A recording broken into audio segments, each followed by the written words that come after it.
Good morning. I wanted to build just a kind of a quick look at the market, give us a little watch list build type of thing. We're looking pretty bearish for the most part here. Looking at Google with the weekly chart, and we are inside a rather big control candle, and that target takes us all the way down to that 200 period at about 92.50, 93 bucks, somewhere in that neighborhood. That's coming. Looking at SPY on a daily, we kind of basically tripped over the wire yesterday, and we're looking to open, right at about 370 or just under it. And from there, we've got literally no support till about 362, 363. So this is looking pretty bloody in the market for today. We are already talking about our neutral trading strategy for a bearish condition on forward, so that we are not thrown off that trade by a potential relief rally in this situation. But I think we're going to profit from the bearish side of that trade really well today.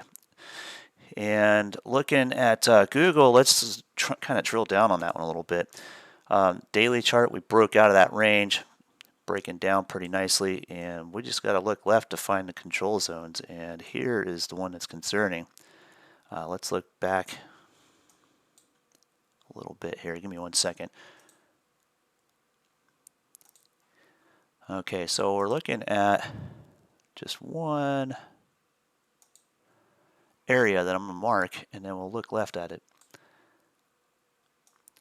We're opening in this gap range, so we're looking at a pretty significant drop here down to about about $91.80 to $92 today on Google. Unfortunately, that's pretty scary, man, considering how big that thing was. Looking at that overnight gap down, that's pretty nuts. So we could get that little bounce back into that zone, but man, it's not looking so hot. The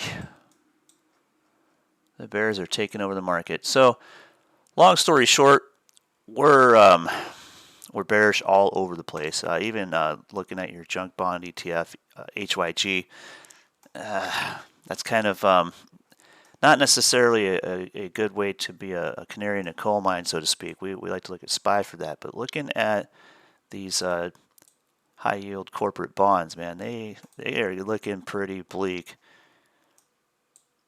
And next support level, we're looking at about 76.50 for the next step. And if things get even worse than they are, I mean, we can almost repeat most of this, the opening of the lockdowns, so to speak.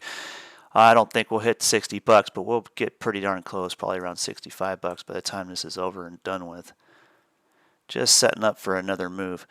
And then looking at Google here, and that's going back to this whole situation. That's more or less just a bearish measured move. So I mean, you're sharing the screen, Jeremy. I will be in just a moment in the Discord channel. For now, I'm just kind of putting a watch list together to throw out there.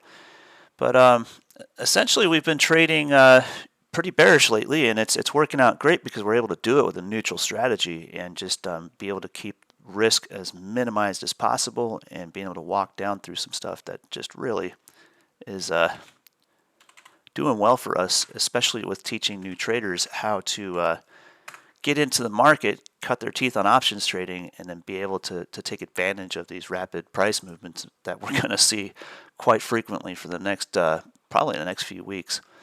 We got into a position on American Airlines yesterday, and that is looking to essentially retrace levels all the way back down to about 122 eventually here. So we're bearish on that, and then we're looking at a breakover. If that breaks that 122 zone, we could get down into the next control zone about 117. So bears everywhere. Everywhere you look, bears. So whether you're trading inverse ETFs to the bull side or trading everything else to the bear side, lots of volatility's coming. Don't worry about that. This is a trader's market for sure.